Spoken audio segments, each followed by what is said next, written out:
누가복음 18장 1절에서 8절 말씀. 예수께서 그들에게 항상 기도하고 낙심하지 말아야 할 것을 비유로 말씀하여 이르시되 어떤 도시에 하나님을 두려워하지 않고 사람을 무시하는 한 재판장이 있는데 그 도시에 한 과부가 있어 자주 그에게 가서 내 원수에 대한 나의 원한을 풀어 주소서 하되 그가 얼마 동안 듣지 아니하다가 후에 속으로 생각하되 내가 하나님을 두려워하지 않고 사람을 무시하나 이 과부가 나를 번거롭게 하니 내가 그 원한을 풀어주리라. 그렇지 않으면 늘 와서 나를 괴롭게 하리라 하였느니라. 주께서 또 이르시되 불의한 재판장이 말한 것을 들으라. 하물며 하나님께서 그 밤낮 부르짖는 택하신 자들의 원한을 풀어주지 아니하시겠느냐. 그들에게 오래 참으시겠느냐. 내가 너희에게 이르노니 속히 그 원한을 풀어주시리라. 그러나 인자가 올 때에 세상에서 믿음을 보겠느냐 하시니라. 로마서 8장 26절 말씀.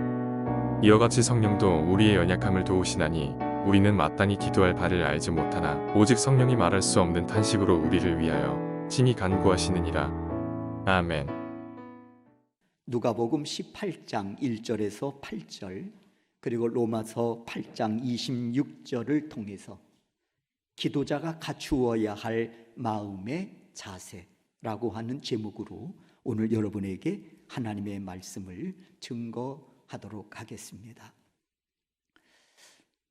오늘 제목에서 보듯이 기도자가 갖추어야 할 마음의 자세. 사람은 무엇을 하든지 마음의 자세가 참 중요합니다. 공부를 하든 운동을 하든 마음의 자세는 참 중요하다는 것이지요. 특히 신앙생활을 하는 데 있어서 우리의 마음의 자세는 더더욱 중요하다고 할 수 있겠습니다. 때문에 오늘 본문에서 예수님 기도에 관한 교훈을 말씀하시면서 기도자가 갖추어야 할 마음의 자세는 이러해야 한다 하고 말씀하십니다. 1절이지요. 보십니다. 예수께서 그들에게 항상 기도하고 낙심하지 말아야 할 것을 비유로 말씀하여 이루시되. 우리는 이 1절에서 두 단어에 우리가 주의 깊게 볼 필요가 있습니다. 항상이라고 하는 단어와 낙심이라고 하는 단어입니다. 그렇습니다. 예수님은 1절에서 올바른 기도자 마음의 자세를 두 가지로 알려주고 계십니다. 첫째, 항상 기도하라는 말씀이지요. 두 번째는 기도하다가 낙심하지 마라. 이것이 기도자가 갖추어야 할 마음의 자세니라 하고 알려주고 계십니다. 그리고 이에 예수님은 불의한 재판관에 관한 비유를 들어 말씀하십니다. 어떤 도시에 재판장이 살고 있었습니다. 그는 하나님을 두려워하지 않았습니다. 그리고 사람을 무시하는 한마디로 불의한 재판장이었습니다. 그럼에도 불구하고 어느 날 남편을 잃고 홀로 사는 여인이 찾아와서 자신이 당한 원한을 좀 풀어주십시오 하고 간청합니다. 그러나 불의한 재판관은 이를 무시하고 들어주지 않았다고 했습니다. 그럼에도 불구하고 이 여인은 날마다 찾아왔습니다. 그리고 자신의 원한을 좀 풀어달라고 간청했다고 했습니다.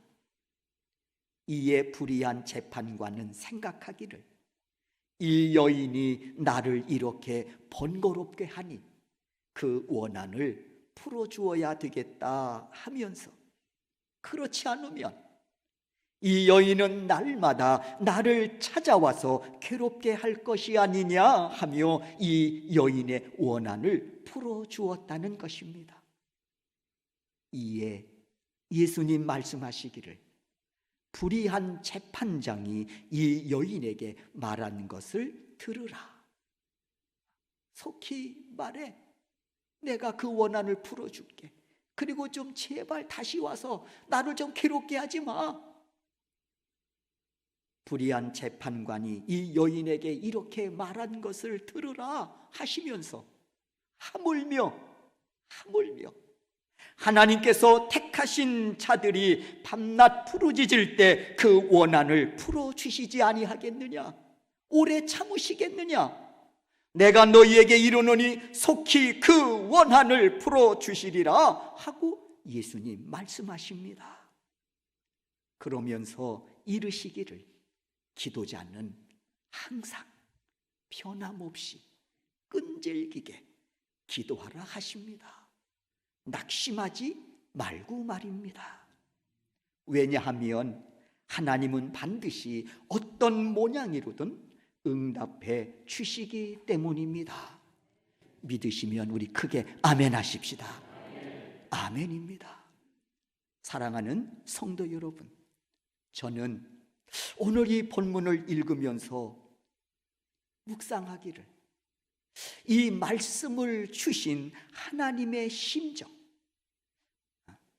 항상 기도하고 낙심해서는 안 돼 라고 하는 이 말씀을 주시는 그 하나님의 심정은 어떤 심정이셨을까? 사실 우리는 우리의 감정에만 관심이 많지 하나님은 어떤 심정이실까 하는 그 하나님의 뜻을 헤아리고 하나님의 심정을 우리가 알려고 하는 데 있어서는 무심하지 않았는가?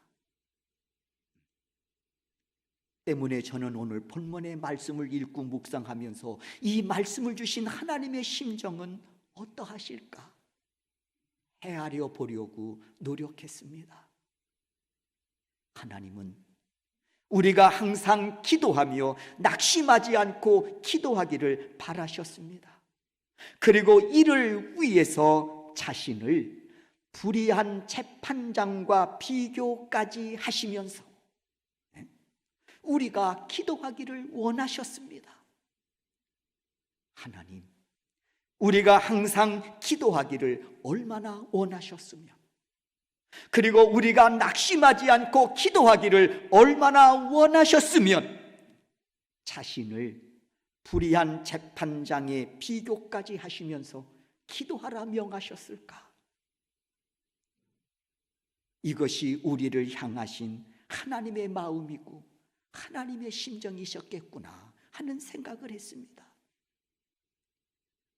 그럼에도 불구하고 우리는 왜 항상 기도하지 못하고 끈질기게 기도하지 못하고 때로 중단할 때가 없잖아 있음을 부끄럽게 고백하지 않을 수 없습니다. 그리고 왜 낙심 중에 우리는 거하게 될까? 이 말씀 앞에 부끄럽게 우리가 고백하지 않을 수가 없다는 것이죠. 여러분, 이유가 뭘까요? 하나님은 불의한 재판관에까지 당신을 비교하시면서 항상 기도해야 하고 낙심하지 말라고 말씀하심에도 불구하고 그리하지 못한 우리의 이유, 그게 뭘까? 세 가지라고 생각했습니다. 하나는 하나님의 뜻을 우리가 제대로 헤아리지 못하기 때문이라고 생각했어요. 하나님의 뜻이 어디 계신가? 두 번째는 하나님의 심정이에요. 그리고 세 번째는 응답의 문제가 아닐까? 응답의 문제. 하나님의 뜻을 헤아리지 못하고 하나님의 심정에 대해서 무감각하고 그리고 내 뜻대로 내 생각대로 응답하심이 보이지 않으니까 때로 우리가 항상 기도하라고 하는 그 말씀 앞에 우리 마음이 무너지고 낙심하지 말라고 하는 그 말씀 앞에 우리가 주저앉아 있는 것은 아닌가? 여러분은 어떻게 생각하십니까? 하나님은 분명 말씀하시기를 너는 내게 나와 부르짖으라 응답하리라 말씀하시면서 구하라 그러면 주실 것이고요. 찾으라 그러면 찾아낼 것이고 문을 두드리라 그리하면 열릴 것이니 약속하셨기에 이 말씀을 우리가 붙잡고 기도한단 말입니다. 그런데 기도자는 물론 응답에 관심이 있지요. 당연합니다. 그리해야 됩니다. 그러나 우리가 놓치지 말아야 될 것이 있습니다. 그게 뭔고 하니 하나님의 뜻입니다. 내 기도가 과연 하나님의 뜻에 합당하고 응답하심을 통해서 하나님의 그 뜻이 내 삶 속에 실현되고 있는가? 그리고 내가 이 기도의 제목을 놓고 하나님 앞에 부르짖을 때 하나님의 마음은 어떠실까? 그 심정을 우리가 헤아림에 있어서 놓치지 말아야 될 아주 중요한 부분이라고 하는 것입니다. 그렇다고 하면 응답도 우리가 다른 시각에서 볼 수 있겠지요. 응답도 다른 시각에서. 하나님 분명 약속하십니다. 응답하신다고요.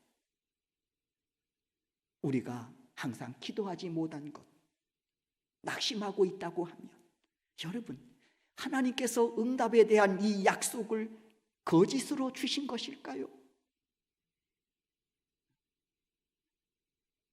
아니면 이 기도를 놓고 하나님께서 우리를 속이신 것일까요? 그건 아니잖아요. 그건 아니라는 것 정도 우리는 압니다. 하나님은 신실하시고 하나님은 진실하신 분이지요. 그래서 분명 응답하시기를 원하십니다. 그렇게 약속하셨으니까요. 응답하시기를 원하신다고요. 민수기 23장 19절에 하나님 어찌 그 말씀하신 바를 행하지 않으시고 하신 말씀을 실행하지 않으시랴.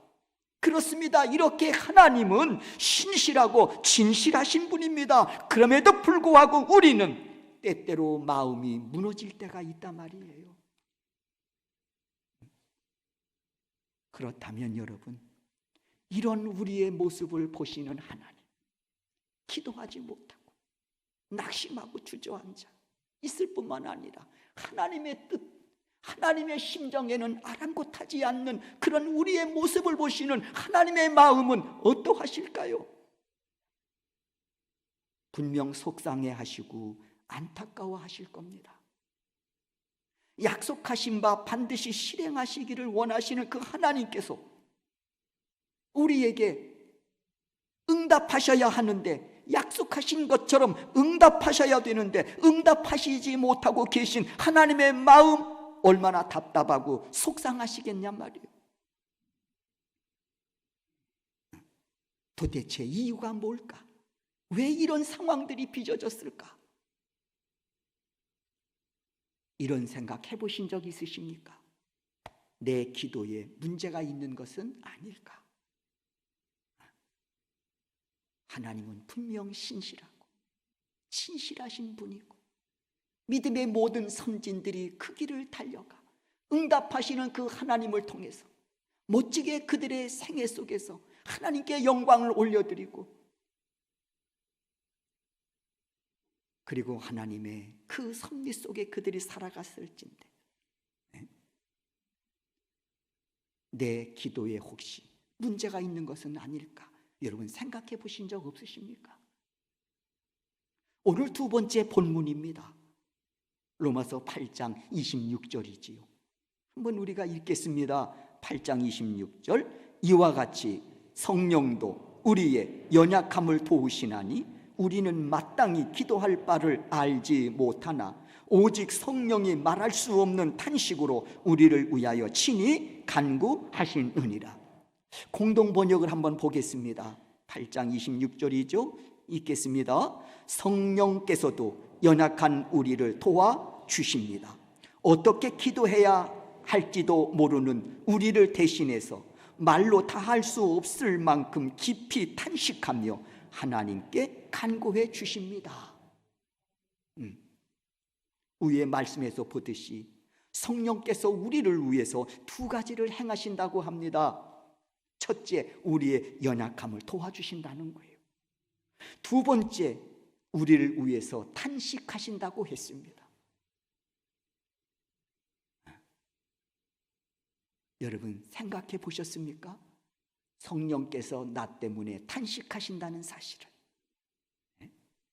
성령님이 나 때문에 탄식하신다. 왜 성령님이 우리를 보고 탄식하실까? 오늘 로마서 8장 26절에서 말씀합니다. 우리가 어떻게 기도해야 할지도 모르는 그 연약함 때문이라는 거예요. 우리가 어떻게 기도해야 할지 모르는 그 연약함 때문에 성령님께서 탄식하신다는 사실입니다. 탄식하시면서 우리를 대신해서 하나님께 간구해 주신다는 것입니다. 사랑하는 성도 여러분, 우리가 왜 연약합니까? 왜 연약하여 항상 기도하지 못하고 끈질기게 하지 못하고 주저앉아 낙심하곤 합니까? 네? 마땅히 기도할 바를 알지 못하기 때문이라는 것입니다. 마땅히 기도할 바를 우리가 알지 못한다는 거예요.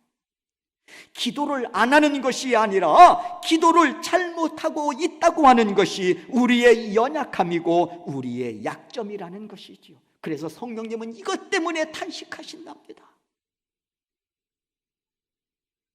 사랑하는 성도 여러분, 우리는 기도 맨 마지막에 이렇게 마무리를 짓지요. 예수 그리스도의 이름으로 기도합니다 하고 마무리를 짓습니다. 왜 예수 그리스도의 이름으로 기도를 마무리 짓습니까? 이제 제 기도 끝납니다. 사인을 주기 위해서 예수 그리스도의 이름으로 기도한다고 우리가 그렇게 고백합니까? 이제 제 기도 끝납니다. 사인 나갑니다. 그런 뜻입니까? 물론 그 의미를 전혀 배제할 수는 없겠지요. 그러나 더 중요한 말씀이 있습니다. 그래서 그게 아니에요. 요한복음 14장 13절입니다. 읽습니다. 너희가 내 이름으로 무엇을 구하든지 내가 행하리니. 예수 그리스도의 이름으로 구하라고 말씀하십니다. 기도자 이름이 아니에요. 인화의 이름으로 기도드립니다. 이게 아니란 말이에요. 그리스도의 이름으로, 예수 그리스도의 이름으로 구할 때 하나님이 약속하셨습니다. 행하시겠다고, 시행하시겠다고 말입니다. 그렇습니다. 예수 그리스도의 이름으로 구할 때 응답하신다고 말씀하셨기 때문입니다. 이게 첫 번째 아주 중요한 이유입니다. 그리고 또 하나, 두 번째 중요한 이유가 하나 있습니다. 예수 그리스도의 이름으로 기도드립니다 라고 하는 이 의미 속에는 어떤 중요한 또 하나의 의미가 있냐면, 예수님은 내 기도 속에 개입하셔서 하나님의 뜻이 이루어지기를 원하신다는 것입니다. 내 기도 속에 예수님이 개입하시기를 원하십니다. 그리고는 하나님의 뜻이 이루어지기를 원한다는 것입니다. 그러므로 기도자는 항상 관심을 기울여야 될 또 하나의 부분이 있습니다. 응답하시는가 응답하시지 않는가, 여기도 물론 우리에게 중요합니다만, 그러나 더 중요한 것은 주께서 내게 응답하심을 통해서 어떻게 하나님의 뜻이 내 삶을 통해서 이루어져 가고 있는가를 볼 수 있는 안목이 열려져 있어야 한다는 것입니다. 그게 없다면 무속신앙과 뭐 다를 바가 있겠습니까? 네? 뭐 다를 바가 있겠습니까?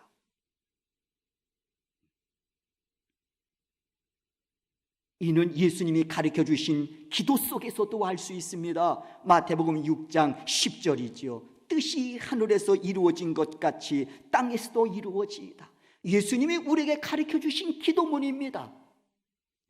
뜻이 하늘에서 이루어진 것 같이 주여 땅에서도 이루어지게 하옵소서. 하나님의 뜻이 이루어지기를 원합니다. 하늘에서 하나님의 뜻이 이루어졌듯이 땅에서도 하나님의 뜻이 이루어지기를 제가 소원합니다. 그러므로 응답하심 속에서 하나님의 뜻이 어떻게 이루어졌는가 깊은 관심을 우리가 마땅히 기울여야 할 줄로 믿습니다. 이는 예수님이 십자가를 앞에 두시고 겟셋만의 동산을 찾아 땀방울이 핏방울이 되도록 간절히 기도하신 그 예수님의 기도 속에서도 우리가 찾아볼 수 있는 중요한 내용입니다.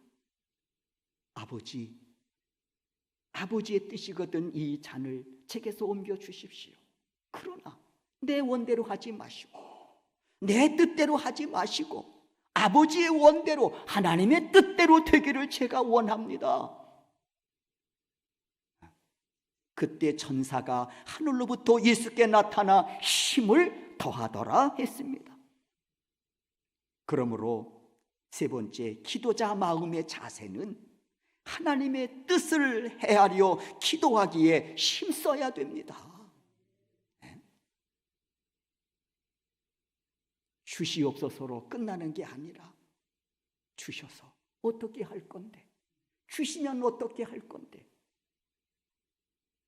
주심으로 하나님의 뜻이 이루어져야지요 하는 그 하나님의 심정까지 헤아릴 수 있는 기도자가 되어야 된다는 것입니다. 내 뜻이 아니라 하나님의 뜻을 헤아려 하나님의 뜻이 이루어지도록 당연히 기도해야 합니다. 그렇다면 연약한 우리가, 성령님이 탄식할 만큼 연약한 우리가 어떻게 하나님의 뜻을 분별하고 하나님의 심정을 헤아려 우리가 기도할 수 있을까? 8장, 로마서 8장 26절에서 말씀하지요. 성령께서 내가 내 연약함을 도와줄게. 그래서 하나님의 뜻이 무엇인지, 하나님의 심정이 무엇인지 깨닫고 분별할 수 있도록 내가 도와줄게. 8장 26절이지요. 다시 한번 로마서 8장 26절 우리가 읽습니다. 이와 같이 성령도 우리의 연약함을 도우시나니 우리는 마땅히 기도할 바를 알지 못하나 오직 성령이 말할 수 없는 탄식으로 우리를 위하여 친히 간구하시느니라. 이와 같이 성령도 우리의 연약함을 도우시나니, 뭘 도우십니까? 하나님의 뜻, 나를 통해서 이루려고 하시는 그 하나님의 뜻을 알 수 있도록 도와주신다는 거예요. 그리고 그 뜻 가운데 계신 하나님의 그 심정까지도 헤아릴 수 있도록 성령께서 우리를 도와주신다는 것입니다. 그리고 거기에 걸맞게 우리가 주 앞에 나가 부르짖어 기도하게 하신다는 것입니다. 성령도 우리의 연약함을 도우시나니, 여러분, 여기서 도우신다고 하는 이 말씀의 의미는 붙잡아 주는 손을 강조하고 있는 말입니다. 붙잡아 주는 손, 붙잡아 주는 손. 그렇습니다. 우리의 연약함을 도우시는 성령님은 우리가 하나님의 뜻을 제대로 헤아리지 못해서, 하나님의 심정을 우리가 제대로 헤아리지 못해서 응답이 더디다고 기도하기를 중단하고 낙심하여 주저앉아 있는 우리의 손을 잡아 일으켜 주시기를 원하신다는 것입니다. 그리고 성령님은 내가 걸어가기를 원하시고 내가 뛰어가기를 원하신다는 것입니다. 그리고 우리의 입술을 통해 고백하기를 원하십니다. 성령님, 오늘도 성령님의 도우심을 힘입어 최선을 다해 하나님의 그 뜻을 이루기 위해서 제가 달려가겠습니다. 하오니 성령님, 저 응원해 주십시오. 달려갈 수 있도록 낙심하지 않고 변함없이 끝까지 달려갈 수 있도록 지켜봐 주시고 응원해 주세요. 네? 사랑하는 성도 여러분, 우린 하나님의 뜻을 헤아릴 때 비로소 하나님의 심정 또한 헤아릴 수 있음을 믿습니다. 사도 바울, 어떻게 그 고난과 비박을 견뎌내고 최후 승리자가 될 수 있었을까? 정말 만만치 않은 고난과 비박이었는데 말입니다. 나를 향하신 하나님의 뜻과 나를 향하신 하나님의 심정을 헤아렸기 때문이라고 생각합니다. 물론 때마다 시마다 공급하시는 하나님의 능력이 그와 함께 하셨지요. 그리고 바울 그 능력을 구했습니다. 그러나 또 하나 바울 입장에서 보면 나를 향하신 하나님의 뜻, 나를 향하신 하나님의 그 심정을 헤아렸기 때문에 공급하시는 그 능력을 붙잡고 자신이 달려가야 할 그 길을 완주할 수 있었다는 사실입니다. 때문에 그는 고난에서도 감사하고요, 때로 그는 비팍 중에서도 감사하면서 그 길을 완주했으리라 믿어 의심하지 않습니다. 오늘 우리는 어떻습니까? 하나님의 뜻에 관심이 있습니까? 나를 향하신 하나님의 뜻이 뭘까? 나를 향하고 계신 하나님의 그 심정은 지금 어떠하실까? 우리는 관심 갖고 있습니까?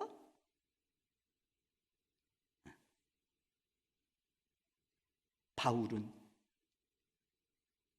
유대인들에게 40에서 하나 감한 매를 5번 두들겨 맞습니다. 왜 40에서 하나를 감했을까요? 한 대 더 때리면 죽으니까 맞는 거예요. 그렇게 맞았단 말이에요. 한 대 더 맞으면 죽어요. 그래서 한 대를 감한 거야. 39대를 5번씩 맞았단 말이에요.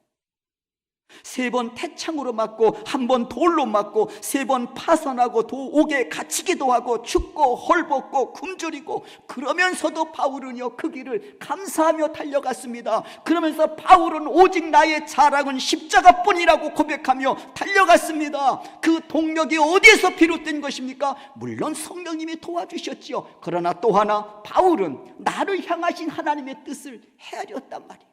나를 향하신 하나님의 그 심정을 헤아리고 공급하시는 능력 붙잡고 그 길을 오히려 감사하며 완주할 수 있었다는 것이지요.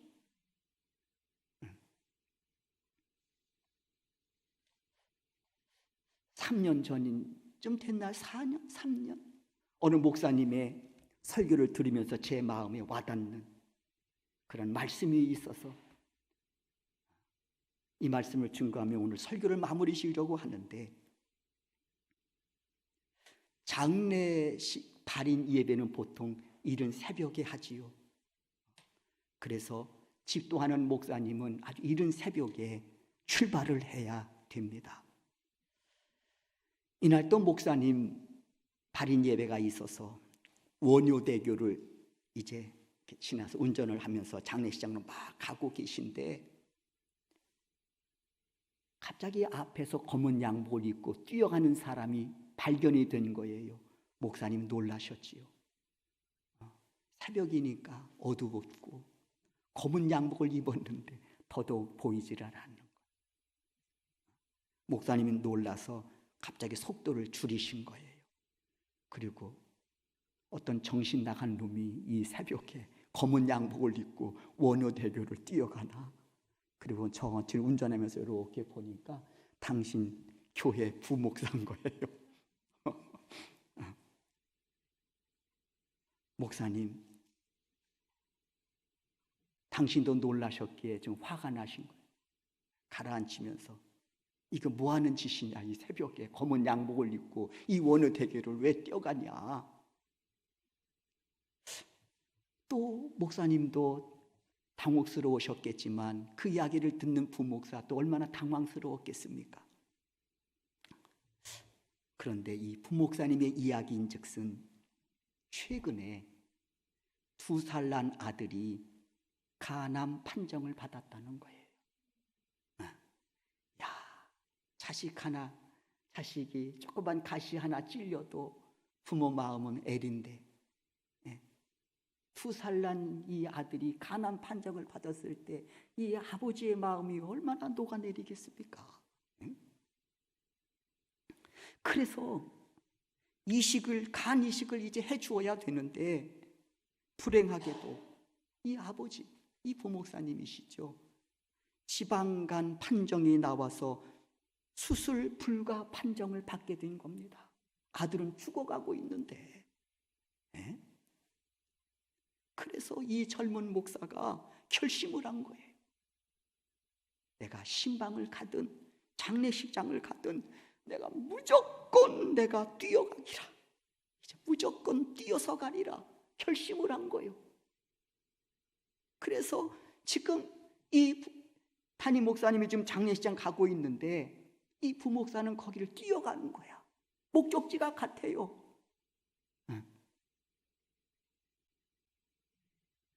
지금 지방간 그 수치를 내리려고 지금 이 젊은 목사는 달리고 있는 거예요. 달리고 있는 거예요. 그 달리는 그 아버지의 심정을 누가 알 수 있겠습니까? 달리는 그 새벽에 검은 양복을 입고 그 원효대교를 달리는 그 아버지의 심정을 누가 다 헤아릴 수 있겠냐 말이에요. 정신 나간 놈 소리를 들으면서 그 새벽에 원효대교를 달려야 하는 그 아버지의 마음. 아버지는 정신 나간 놈이라고 소리를 듣는 그 순간에도 오로지 그 2살 난 아들을 살려야 하겠다고는 일념하에 달려가고 있는 거예요. 아들 살려야지. 누가 뭐래도. 어떻게 하면 아들을 살릴 수 있을까?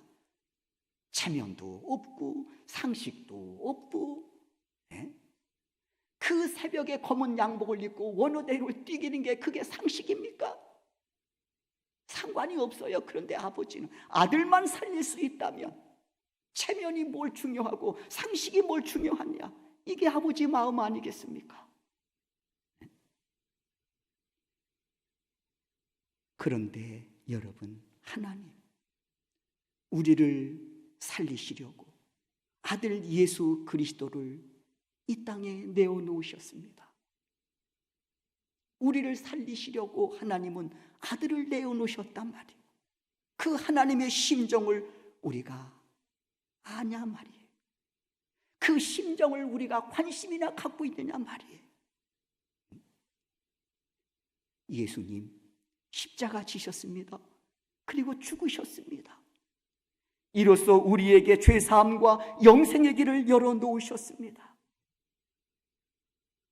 로마서 5장 6절을 통해 말씀합니다. 우리가 아직 연약할 때에 천방지축이 하나님의 뜻에도 관심 없고 그분의 심정에도 관심이 없고 무엇을 기도해야 할지도 모르고 우리가 아직 연약할 때에 기약대로 그리스도께서 경건하지 않는 자를 위하여 죽으셨도다. 그 예수님 로마서 8장 26절에서 탄식하신다고 했어요. 내 연약함 때문에. 그러면서 말씀합니다. 내가 너의 연약함을 도와주리라 하고 손을 내미신단 말이에요. 내 연약함을 도와주리라. 항상 기도해야 된다. 낙심하지 말아야 된다. 하나님의 뜻과 하나님의 심정을 통해 너의 삶을 새롭게 세워가라고 말씀하고 계시다고 하는 것입니다. 사랑하는 성도 여러분, 내 연약함을 도우시는 그 성령님이 내미시는 그 손을 다시 한번 붙잡는 여러분 되시기를 주의 이름으로 축원합니다. 항상 기도하라는 이 말씀 앞에 예, 제가 그렇게 하겠습니다. 낙심하지 마라. 예, 제가 그렇게 하겠습니다.